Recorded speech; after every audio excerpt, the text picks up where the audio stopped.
another big spot for this high-level wrestler here tonight, and the opposition knows what's coming, but more often than not in the UFC, they've been unable to stop. It's because since a little boy, he spent his life on the wrestling mat.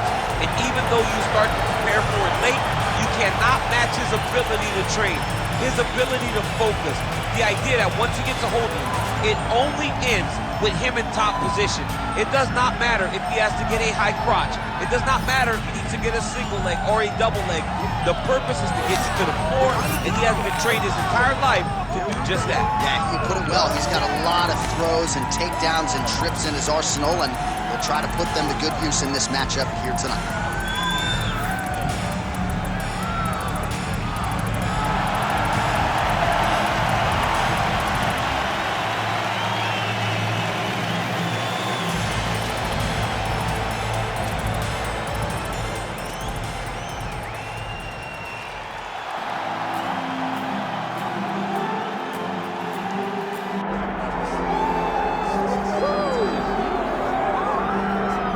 All right, well, there is no denying his status as one of the best flyweights in the world. His name is Amir Albazi, fighting out of Iraq, coming off a big win over Kai Kara France in June of 2023.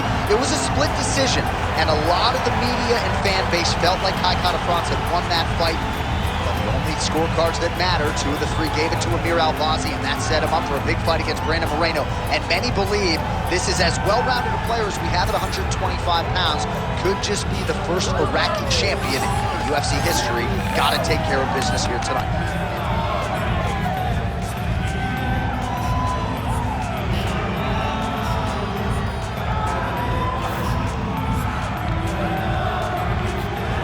Well, so much UFC history is played out here at T-Mobile Arena in Las Vegas, Nevada. Plenty more where that came from tonight. The athletes are ready to go. Our tail of the tape for this flyweight fight. All right, now for the introductions, here is Bruce Buffer. Ladies and gentlemen, this is the main event of the evening.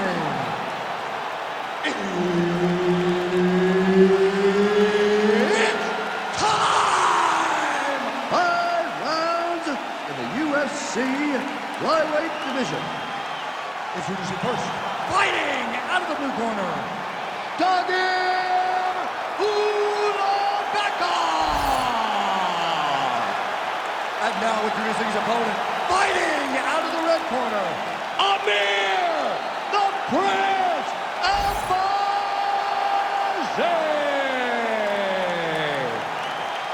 Herb Dean, our referee for this one. Ready. All right, so here we are in Las Vegas, Nevada, inside the T-Mobile Arena. This has really become the UFC's home base here in Vegas since 2016, and you competed on that inaugural night. UFC 200 was a big one. I got to stand across the octagon, one of the greatest fighters of all time, Anderson Silva. But the roof was blown off at UFC 200. So many stars and legends that people on that big double leg, double change. Oh, good entry there to take the fight to the grappling realm. Now we'll see what he can do from here, champ. This is exactly where he wants to be. Look for him to try to use ground and pound to open up submission opportunities. Another big takedown. Got his guard pass.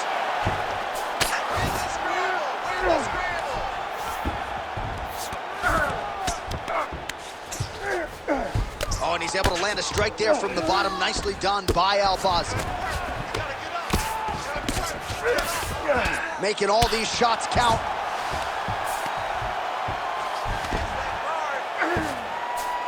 Ulanbekov's in half guard.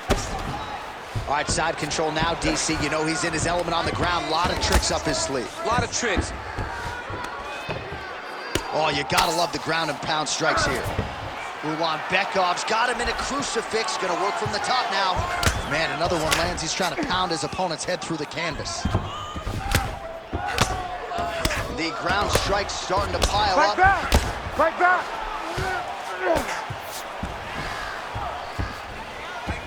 Ulanbekov's able to make a nice transition there back into side control. Now into his mount. Ulanbekov's looking for that arm triangle now. Ooh, arm triangle's in tight. It's getting in very tight. Yeah, changing electrolytic. Somehow he got out, though. Great job clearing the hips, facing, and getting out of that Ezekiel choke attempt.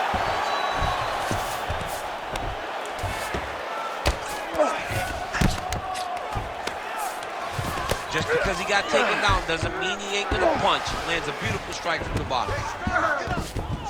All right, north-south position now. We'll see how he chooses to proceed. Nice transition. Well, the ground and pound is there once again. Strong work here by Ulanbekov.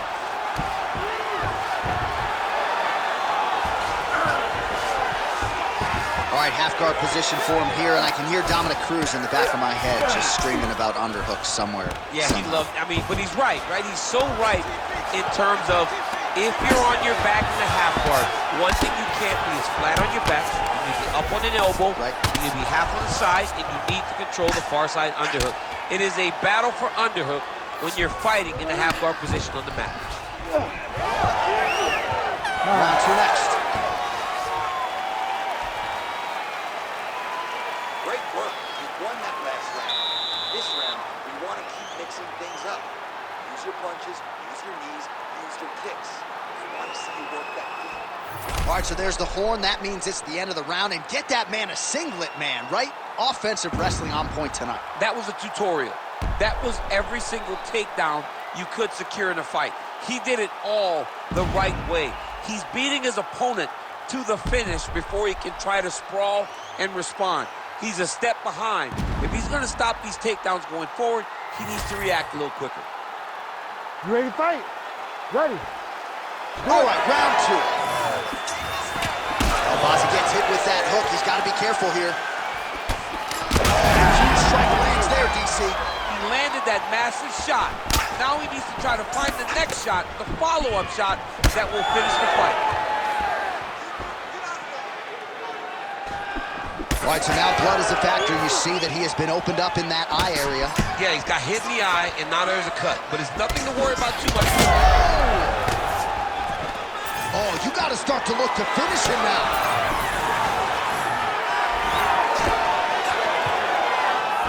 So he's really starting to put together some significant body shots here. These are going to take their toll as this fight goes on.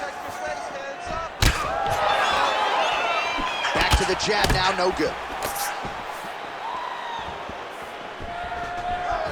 And a nice job at least staying upright on that. Well, his wrestling has been a great equalizer thus far in his UFC career and gets the single leg takedown. And you know that it's his shot. It's his shot of choice, a single leg takedown, and he's securing it, and he's doing it and scoring it over and over again. He's got to be careful here. Going for that patented rear naked choke now. Oh, that rear naked choke looks tight.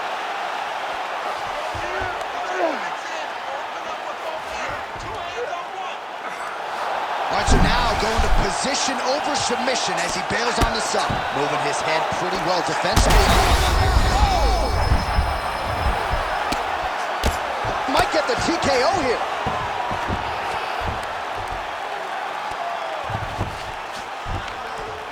Good work from the top here by Ulanbekov.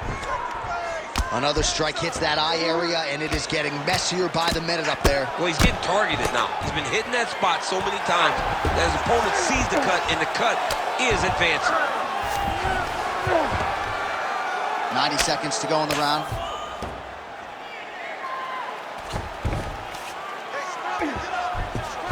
Great defense by this fighter. That was nice. Well, as many expected, his grappling has been very strong thus far. The takedowns, the ground control, he is truly the total package. It's one thing to take your opponent down. It's one thing to control him, as we have seen him do over the course of this fight.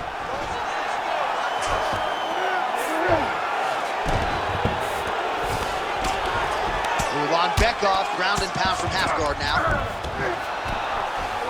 Might be a submission attempt here, champ. I mean, he's attacking choke now.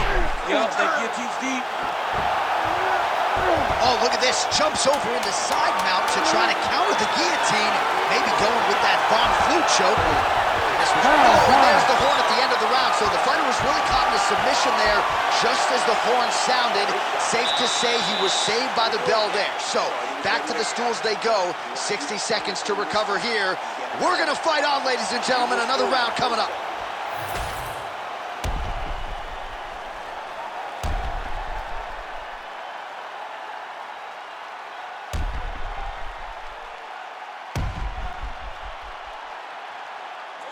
All right, so there's the end of the round. It had a little bit of everything and nearly a finish due to a submission. But you see, when you're on the ground with him, you're in danger. You're constantly under attack. There is no place to rest. Or you can rest with most guys. You got to be very aware against this guy, or he's going to catch you in something that you can't get out. Trying to go to the body here, unable to find the target. Amir Albazi gets lit up by that straight punch. We'll see if he can finish. He's got to start throwing down.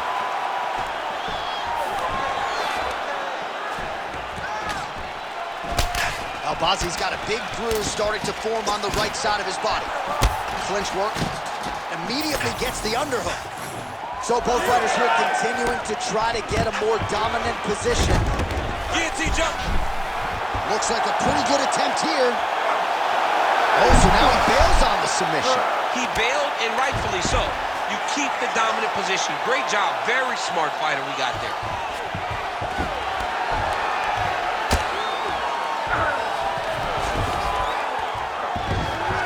Nicely done there as he forces the miss from his opponent.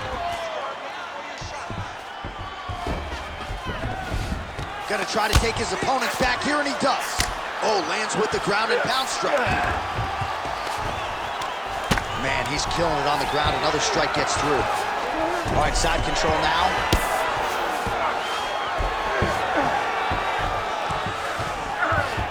Oh, Albazi's in half guard. Nice. Pretty good work with the ground and pound here by Albazi. He's got to start throwing down. Well, doing his able best to avoid the ground and pound here. Nice job by Ulanbekov. All right, so he's got the body locked down here, DC, or so it appears. This is not a guy you want anywhere near your back. The way to stay aware and stay safe defensively.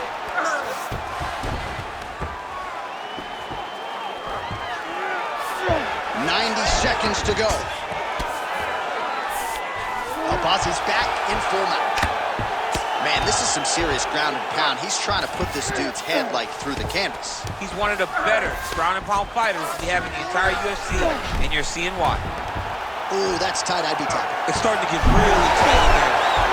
Oh, somehow, some way he gets the arm out. It looked like he was done, John, but he was able to stay comfortable, stay patient, and now he finds himself safe. The hard ground and pound is paying dividends. He has opened up a cut. Well, we'll see who has the edge here as they get back to their feet after a pretty engaged battle there on the ground. And both of these guys should feel pretty satisfied because they both had their moments and they both showed true skill on the ground. Great commitment to the kicking game. Ulanbekov gets the single leg takedown. Well played. In a very close round, a takedown like that might be the difference. All right, so that's the end of the round. Potential adversity here. He's got a cut on his cheek sustained from that strike in the round. Now the focus becomes maximizing these 60 seconds, shutting that cut and preventing it from becoming a major factor here moving forward. All right, so there's the horn signifying the end of the round. A stunner there with the head strike midway through. Nearly got him out of there for good. Almost got him out of there. He hurt him badly. He had his opponent hurt real bad. Now his opponent's walking back to his corner. Everybody looks confused. They don't know what they're supposed to do to try to change the way that this fight is going. Ready. We have arrived at the fourth round fight scheduled for 5 5-minute rounds. Oh, and so now he lands another combination, so it's never just one shot. There's always 2 or 3 coming behind. A lot of times people throw singular strikes. Not this gentleman. This man is stringing 4, 5, 6 in a row. What a great job. He comes forward with a flying knee that just missed hitting the target flush.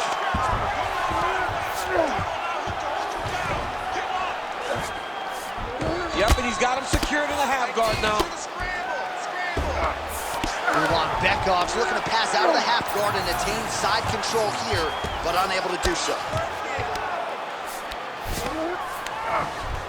Oh, right into mount.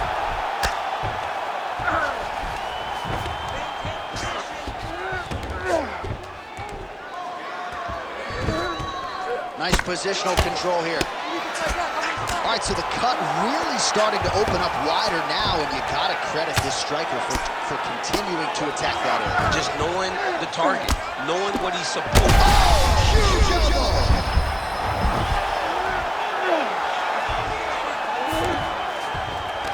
All right, half guard now. Not a fighter you want in half guard against you. For the bottom fighter, what does he need to do?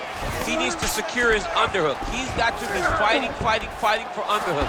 One of the most key things you can do as a bottom fighter stuck in half guard is try to frame. You frame and push your opponent away from you. By pushing him away from you, he will then want to come back into you. Right. It's like when I push you back, you want to go forward. So as he comes forward, hand goes off the face, let it slip into an underhook, build up to your elbow, then go chase your single leg. This is high-level grappling, John, from a Brazilian Jiu-Jitsu black belt named Daniel Cormier. Moving his head on the ground here, avoiding a lot of these big shots. Relentless pressure from the top by Ulanbekov. Oh.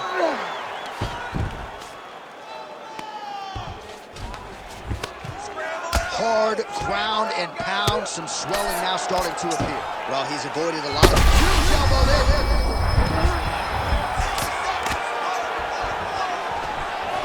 This is some exhausting work, man. I mean, it is so tiring to be fighting in this way. So much wrestling, so much grappling, expending all this energy, trying to hold the guy down. I mean, no takedown is not fought. No reversal is not fought. Everything they're doing is fought to the very last minute before it gets given up. Final seconds here.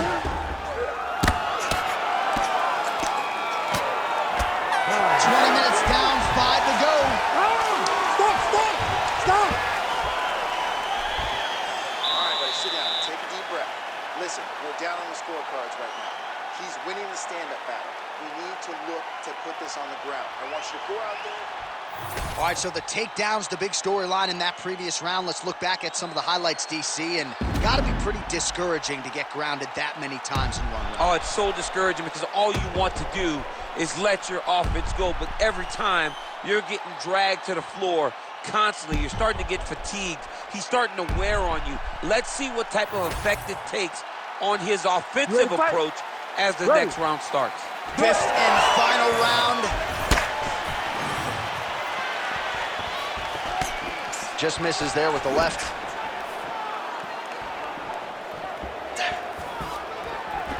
Straight punch is true. And he caught the kick. Oh, nice job to catch the leg. He saw that strike coming and now works it into a takedown. So now he has the fight to the canvas. Let's see what he can do with it. All right, side control now. We'll see if he can advance position. Well, he lands another strike there, DC, and no surprise, the swelling only getting worse. It's getting worse. You know, we talked about this very early, how he needed to change something. He hasn't changed it, and now the swelling is starting to get bad. Side control now, DC. A lot of options at his disposal from here. All right, so he's got him in the north-south position now, DC. If you're the top fighter in this situation, what are you trying to do offensively? I'm trying to force some sort of action from my opponent. Oh, he's got a choke. Oh, he's advancing. Oh, he bails on the submission now. Well, he's in a compromising spot here, D. Oh, big shots here. Oh, he is masked in blood. I think I can actually pick out his blood type from here. Where's the doctor?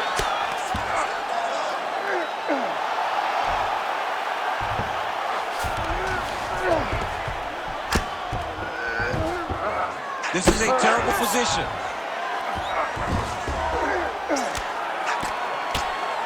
Man, great job finding a way out, finding an escape to get back to your feet. Watching the referee right then and there has called a stop to the action. Looks like he's going to call on the doctor to look at the cut, and it is a pretty significant one, DC. Well, he's bleeding a lot, and the blood is going into his eyes. It's very difficult for him to see right now. Well, the doctor doesn't care about your feelings there. That's the end of the fight. And again, when you talk about fighting in the future, you gotta have an athlete's health in mind. I know you hate to see it. You know, you had an idea, right? The cut's in a bad spot. You knew there was a possibility. Unfortunate that it ends this way. All right, so the doctor stops the action here. Too much damage sustained, particularly around that cut area. It was getting bloody up there, DC. It was getting bloody. And as an offensive fighter, you continue to go to the same area. You continue to target that cut and try to inflict damage on your opponent. Well, by doing that, the referee said, enough. Let me get the ringside position in here. Let's see if this guy's okay. And ultimately, they made the decision to stop the fight. All right, the official decision is inside the octagon. That's where we find Bruce Buffer. Ladies and gentlemen, the doctor has called a stop to this fight, declaring the winner by TKO, Tagir Ulanbekov! What a moment, what a result, and a lot of people believe the best is yet to come, but this result for the wrestler tonight, certainly his best effort to date as he disposes of the opposition properly.